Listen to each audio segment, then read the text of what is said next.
Well, hello to another CIRF report, everybody. I'm Chris McCleary. We run our energy readings from Thursday to Wednesday each week. So this one's running from September 10th through September 16th. And my software decided it wanted to do a bunch of changes. And so I'm rolling with it. And I'm probably going to be finding some wrong screens here and there. I didn't do it on purpose. The software didn't tell me it was happening. So anyway, what we do here is we triangulate influence, and we're going to give you the one single biggest influence, and then we're going to triangulate for the solution. See, I already did the wrong camera already. But that's what we do here. We triangulate. So we want to get the strongest influence. We look for overlaps. So for example, today, this week, we have in the purple arrows, or the purple circle here, this is the astrology. Mars goes retrograde in Aries. We have some squares there. Jupiter goes direct. We have some sun trines. That right there, the sun trines, makes it very graceful. And that's the I-Ching here. You know, I-Ching is the blue circle here. It's kind of overlaps. And everyone would think probably grace and beauty. That sounds a lot like Venus, but I'll show you Venus is more of in a square. Yeah, Venus in Leo can feel extra graceful and extra beautiful, but in a square, there's a lot of pressure there. So I think the grace and beauty is coming more from the ego and the sun trines. We're going to go through all this. And then guess what the Dreambot is doing? We're going to cover this first. Is the collective unconscious is saying, hey, we need to experience our emotions with dignity. So it is a direct overlap. The Dreambot, the collective unconscious, directly overlapping with the I-Ching. And that is, takes up, about a third of what the astrology is showing us. But with those trines in there, really some mega easy energy. And that's what we like to see. All right, we're also going to cover the Schumann Resonance and the Global Consciousness Project. So hang on, we're going to cover all that next.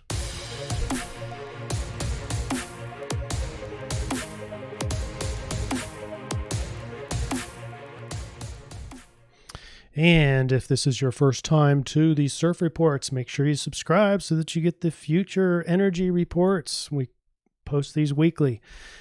Collective unconscious. This is Carl Jung's best barometer for what the collective is doing in terms of the collective mind, the collective unconscious. This is important because it shows us where we're headed. Well, all these blue arrows are by far easily connected to water. It's just big time water. And interestingly, in the astrology, tropical astrology, there's not a lot of planets in water signs. We just have Neptune and Pisces, and that's about it. So where's all the emotion coming from? That's our archetype for water. And then we also have in the red, this is a little interesting. It's having or maintaining dignity. It's like museum. We're glorifying, not glorifying, but we're preserving things. And weddings, it's a very dignified sort of place. Even like covering things and plastic over food, you're keeping the dignity of that food in check or in ripeness or whatever. Standing and foot, standing upright. So a lot of dignity there. So putting those together, we need to experience the water or emotions in archetype form. We need to be experiencing the emotion with dignity, or maybe we want to experience those with dignity. All right, so take that with a grain of salt. That was one of the circles. Another circle is going to be the Schumann Resonance. Let me get my little pointer out.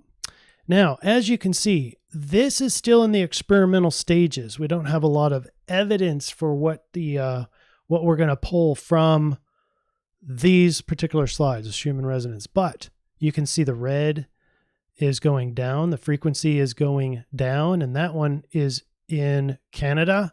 So Canada's frequency is descending, while interestingly, the dark blue here is, drum roll, California. Interesting, where all the fires are, and almost could be planned fires. their frequency is actually going up. Isn't that interesting? Are we sure we're not talking about temperature? But anyway, all the rest of the measurement around the world are remaining steady, but we have some places going up, some places going down. There's not a trend globally. All right. And then the Consciousness Project, Global Consciousness, this is looking for randomness and synchronicity. As it goes up, this is more randomness. And so that's more variance. So we've got a lot of people with different things on their mind, basically.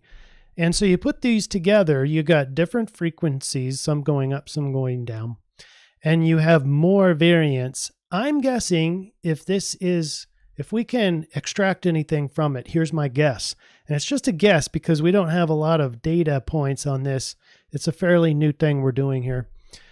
But I would say that there's probably a lot of free will and there's a lot of variant and less significant events going to unfold probably in the next week. All right, just a guess. All right, now let's go into the astrology. I don't like spending a lot of time on the Schumann Resonance because it's still in that experimental phase. So let's do this, dim the lights down, and look, we've got Mars going in retrograde in Aries. We'll talk about that. We also have Jupiter going direct in Capricorn, and we'll talk about what that means. This is just our summary slide of all the alignments. And in this channel, in this week here, we have some conjunctions. We have a lot of oppositions. We'll cover all those. But I want to show you these trines that we have. All these green, these are big, bold green trines. And this has to do with the sun. So the egos get easy energy here.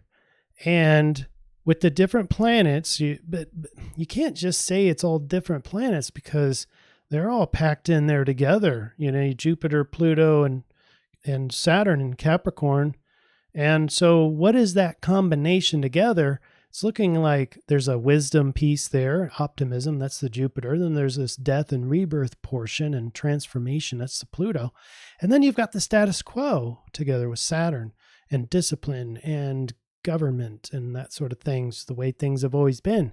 So you've got an upheaval, a positive upheaval, a wise transformation of the status quo. So, and that's easy energy associated with ego and the sense of self. Your identity is easily transitioning when this positive transformation is happening. So, man, that's a lot of grace and beauty in my opinion. All right, let's get into day by day and see, if I were to describe just that, you probably wouldn't have picked up on all these squares. Well, I want to highlight that these three trines, in my opinion, is going to be the strongest. And as overlapped with the I-Ching and the Dreambot, it's this Sun trine with Jupiter, Pluto, and Saturn all week that is going to be the dominant source. And now, granted, at the end of the week, the moon is going to at the very beginning of the next CIRF report, this is when you're going to have a new moon, but it's like 6 a.m. on the 17th. So just a few hours after the last portion of our CIRF report. So I'm going to go ahead and include it in this CIRF report.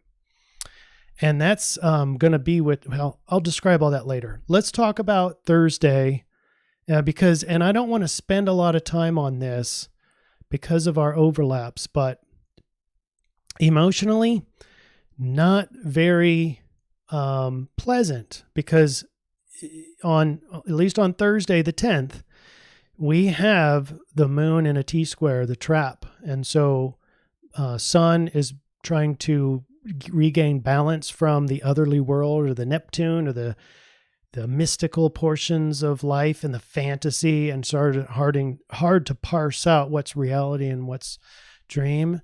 And that is trapped with the emotions. So when you're in that trap, it feels pressured, it feels conflicted all the way around. Even on the mental, logical side with moon in Gemini.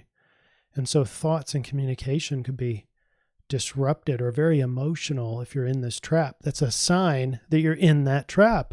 And the better energy to be along with then is the sun trine these multiple planets in Capricorn. Meanwhile, Pluto and Saturn are adjusting, so in conjuncts with the moon, and that's very temporary, as is the T-square.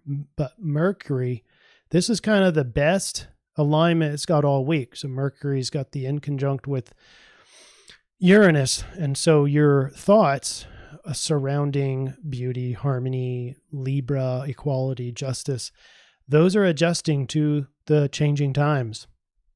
Then we have, of course, Mars is going in retrograde, and it almost hit the end of Aries, but now is going to be regressing back towards the center of Aries. So maybe redoing some old conflicts, some old battles.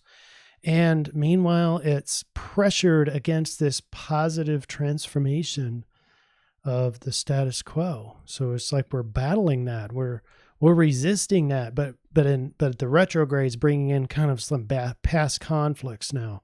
Great, we're like fighting old battles. And as above, so below. So as we see this in the collective, which we've seen that all over the globe, not just here in America. And this is probably going to just be the drudgery, just like repeating the same old conflicts. And this is kind of the eye roll syndrome. People are just going to be just done with it, kind of a thing.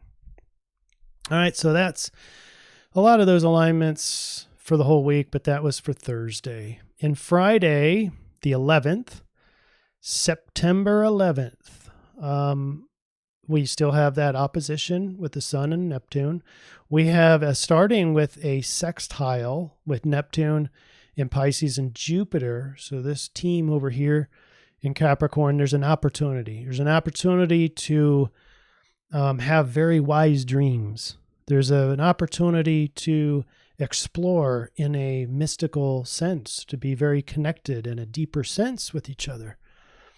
Meanwhile, that Mars is going to continue the square. Remember that old T-square that seemed like it was going on forever? At least that's done. So we don't have that Mars T-square anymore, but still conflicted. And if you're in your old battles, you're falling prey to this energy. I would suggest being over here with the Sun trine, Jupiter, Saturn, and Pluto. Then Mercury's got that square. As we head into the weekend, Saturday the 12th, we have two big oppositions. The moon traversing, the opposition with the three kings over here, and the sun making its wind down of the opposition with Neptune. Mercury now is making the squares and the rounds with the trio. And this was what's making the thoughts be sort of pressured. Now, what I didn't mention was, and I needed to, is just Venus in Leo is extra grace and extra beauty, and needs to be seen, and it's a lot more out there, and sense of public and curiosity and that sort of thing, creativity, even creative in how you look and how you're perceived, and the sense of beauty. But it's squared off to Uranus. So there's a lot of pressure in the relationships. The change is really affecting relationships. And that's probably going to hamper this sense of grace and beauty. Venus isn't going to feel all that graceful. But still those inner needs are going to be there for, the Venus sort of things. What does that mean in terms of finance? If Venus is finance too? It's going to be out in the open, but it's going to be pressured for change. It's going to be conflicted, maybe damned if I do, damned if I don't, in terms of finance and making appropriate decisions. So don't fall prey to that. And that's why I'm keep reverting you back to the Sun trine the trio. As we head into Sunday, the biggest change here probably is going to be Jupiter going direct. And this is neat because it's the first planet of this trio to go back into direct mode in Capricorn. and they're going to converge. Jupiter and Pluto on their tightening path. Obviously, these are very slow planets, so will not get there completely, but Jupiter, being the first one to reverse its path, is now rightness. It's forward-looking wisdom. It's forward-looking optimism. It feels optimistic, and it's goal-oriented because it's in Capricorn. And so goals are more optimistic. Goals are more future-oriented, as they should be. And then still that nice, healthy trine, despite all these squares that we talked about. All right. So Monday, this is the 14th of September, and not much left to speak of. Still all those squares. I still focus on the trines, those big healthy trines. Then on Tuesday is when we're closing in on a grand Earth trine. Not quite yet, but we've got the squares. Mercury now with 2 squares, so thoughts are even a little bit more conflicted. At least Venus is progressing pretty fast, and so this is waxing this square to her. And then on Wednesday, we've got the grand Earth trine as we head into a new moon. Now, the new moon won't be technically in this week, so it's the new moon will actually be on the 17th, which is another Thursday, but 6 in the morning. Still going to have an energetic influence on this week, so I'm going to report it. So you look at, we already had 3 trines. Now we've got times 2, in essence, 6 trines over on this side, and they're all in Earth signs. So on the one hand, a new moon or a finalizing on the 16th, the finalization of the last waning moon phase before the new moon, where it totally goes black and starts over. But it's all Earth signs. It's very practical. It's how I use these particular energies. I already mentioned this trio over here. I already mentioned Uranus with the big changes of the material world in Taurus. And he's trying to change the direction of a bull or a big locomotive. It can take time. But Uranus likes fast change and sudden change and unexpected change. It's kind of hard to do on a Taurus, but it's happening, as you can see. All right, so this new moon is going to be very pragmatic, very practical, and it's going to be detail-oriented with Virgo. And, of course, it's not happening at 12 o'clock here. I'm going to show you here. So now we're on the 17th at 6 a.m. Central Time. Now look at this. This is where the new moon is in Virgo, 25 degrees, 1 minute of Virgo.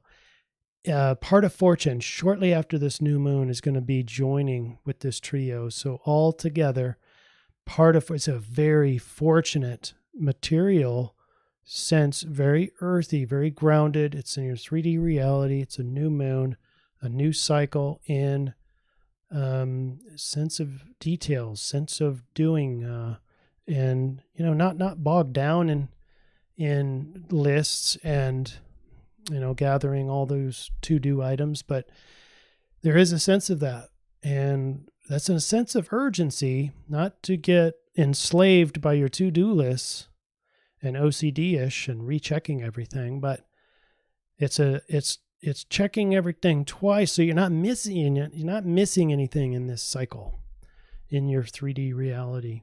Don't forget, while this new moon is happening, if your mind is conflicted with all this and having a hard time communicating, it's probably due to these multiple squares to the trio. All right, that's it for the astrology. Let's look in the I-Ching.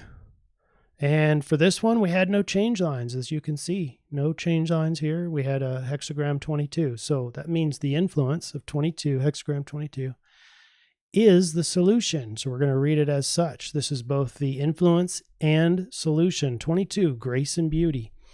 Grace and beauty adorn the natural world. Is there any coincidence that we end with a grand Earth trine?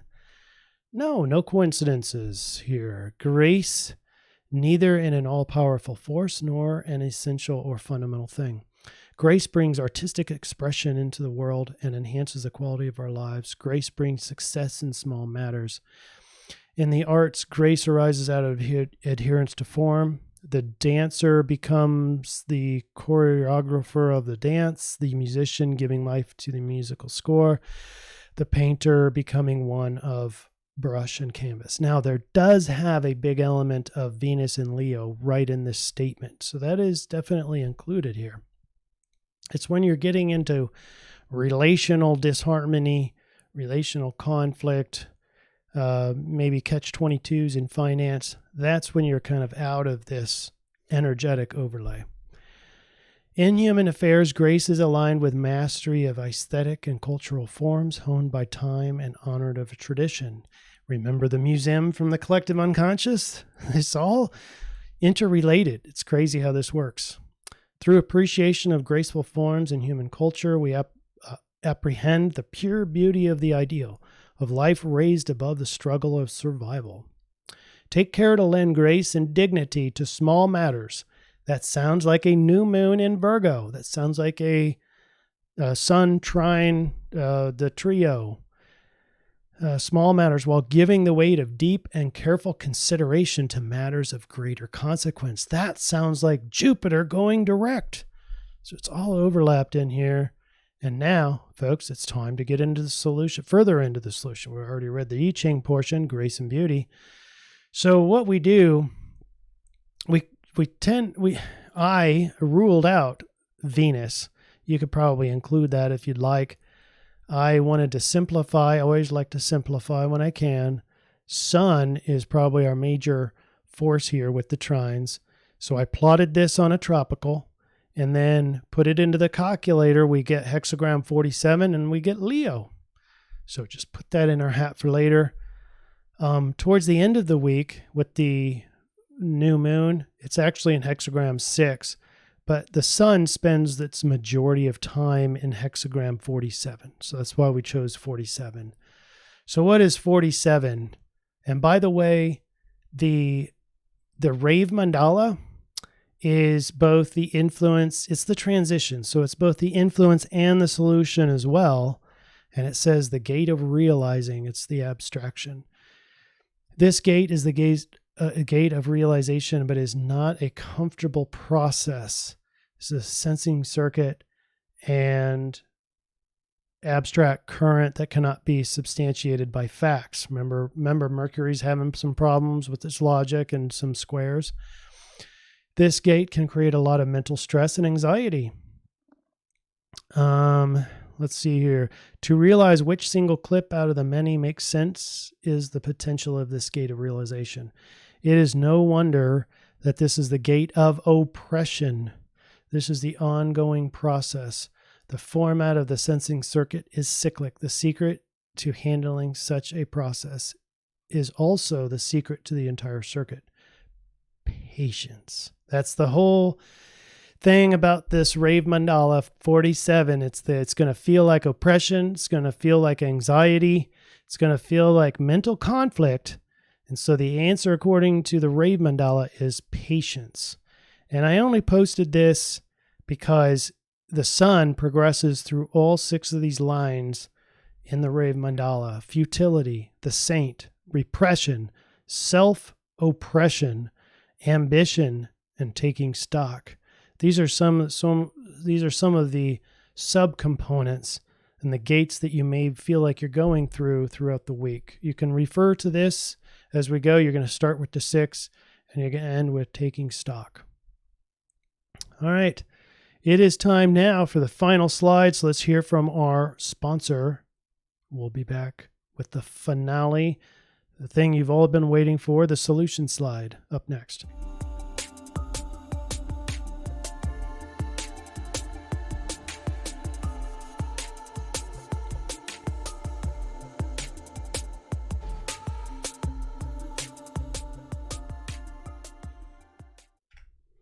And go to innersension.com for excellent unparalleled life coaching, mental health counseling, and astrological readings. By the way, did you know that you could get a projected chart which shows your birth chart projected into the now, and get advice for just about any question that you might have for things having to do with your stars, your birth stars right now. All right, so this is the final slide here. And like I talked about, Schumann Resonance is up and down. Global coherence is down, which means less significance events are probable. But grace and ego, and there's a lot of water here too, by the way, in this symbology. But the swan is both graceful and beautiful. And although that sounds like Venus, I think the idea here is ego. Ego and the sun with its fine aspects, very easy aspects. It's like a swan swimming on water. And it's very patient. It's for this week in particular. All right, so here we go with the summary slide. We start with, we want to go through the overlap. So the I-Ching said grace and beauty. We want to accept all things through grace and lending dignity. And the Rave Mandala said it might feel like oppression, feels like a burden, and we want to use patience. And then the Sidereal, we wanted Leo. We wanted more Leo because when you look out into the sky, don't look where the sun is, but the sun is going to be in Sidereal Leo. And so that's our solution. So friendly, charismatic, kind, and organized. So let's see what we have in this middle part where it's all overlapped. First of all, perceptions create reality in this week. Perceptions create reality in this week. And that's why it's important to use a lot of gratitude, to use a lot of dignity, a lot of grace. And according to the I-Ching, it says, seeing grace and beauty brings success. So your perception is king and queen. So if you see that in your perceptive view, you're going to have it. Actively being patient, sitting on your hands, whatever it takes, biting your tongue, mindfully choosing non-action. I kind of like that exercise. Those are critical, whatever works for you, but patience. The Leo solution affords great creativity, kindness, charisma, optimism, wonder-like or childlike wonder. Watch for suppressive impulsiveness. No, I'm sorry. Watch for and suppress impulsiveness. Watch for domineering. Watch for laziness. This period is not about lying around and being lazy in the traditional sense. Patience is different. It's an active patience. You need to be doing what can be done. That's the Virgo sense here, but not overworking, not grudgingly working, not oppressive working, but stepping forward methodically, practically, and giving a lot of gratitude. Gratitude for what? Well, if you need to have something, a hook for gratitude to blossom, then that's fine. But gratitude really works best, and it starts changing the brain when you can be grateful for nothing at all, just gratitude. Gratitude is all. And then dignity in all things. And then my final pitch here is for that patience to really work. It really helps to have more serotonin during this time. So things like 5-HTP and certain dietary choices, eating healthy and clean, that's going to be an important part here. And then by all means, getting enough sleep, getting enough exercise, getting outside in the sun, all very holistic choices, but smart choices around this time frame. We want to not have to force yourself to be patient, but hopefully it comes naturally with a lot of serotonin, a lot of satisfaction, a lot of, grace and dignity. How about that? All right, that's our week in a nutshell. You have any questions? Post them down below. I appreciate everybody's likes and comments. I can't thank you enough. And have a great week. We'll see you next time.